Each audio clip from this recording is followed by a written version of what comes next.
ಇಡೀ ಭಾರತದ ಚರಿತ್ರೆಯನ್ನ ತೆಗೆದು ನೋಡ್ರಿ, ಅಲ್ಲಿ ಒಬ್ಬನೇ ಒಬ್ಬ ವೀರ, ಒಬ್ಬನೇ ಒಬ್ಬ ವ್ಯಕ್ತಿ, ಒಬ್ಬನೇ ಒಬ್ಬ ಕನ್ನಡಿಗ ಸಿಗ್ತಾನೆ. ಅದು ದಿ ಗ್ರೇಟ್ ಟಿಪ್ಪು ಸುಲ್ತಾನ್. ಅವ್ರನ್ನ ಯಾಕೆ ಮೈಸೂರು ಹುಲಿ ಅಂತ ಕರಿಬೇಕ್ರೆ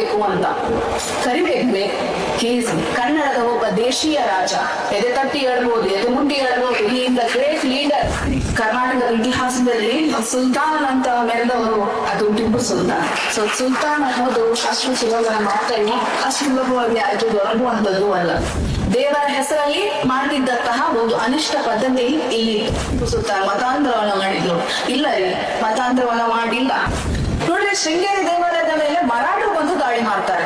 ಆ ದೇವಾಲಯದ ಮೂಲ ವಿಗ್ರಹ ಏನು ಹೊರಗಾಕಲಾಗಿತ್ತು, ಆ ವಿಗ್ರಹವನ್ನ ಪುನಃ ಪ್ರತಿಷ್ಠಾಪನೆ ಮಾಡಿದಾರಂತೆ ಟಿಪ್ಪು ಸುಲ್ತಾನ್. ನಾವ್ ಹೇಗೆ ಹೇಳ್ತೀರಿ ದೇವಾಲಯಗಳನ್ನ ನಾಶ ಮಾಡಿಲ್ಲ?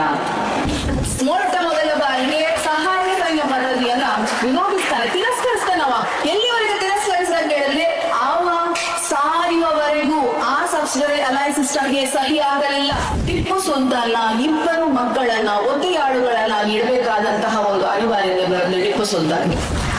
ಟಿಪ್ಪು ಅವರು ಮನಸ್ಸು ಮಾಡಿದ್ರೆ ಪ್ರತಿಯೊಬ್ಬರಿಗೂ ಮದ್ಯಪಾನವನ್ನ ವಿಧಿಸಿ ಅಲ್ಲಿಂದ ಬಂದಂತಹ ಹಣದಿಂದ ತನ್ನ ಮಕ್ಕಳನ್ನ ಆತ ಬಿಡುಗಡೆ ಮಾಡಬಹುದಿತ್ತು, ಬಟ್ ಮಾಡಲಿಲ್ಲ.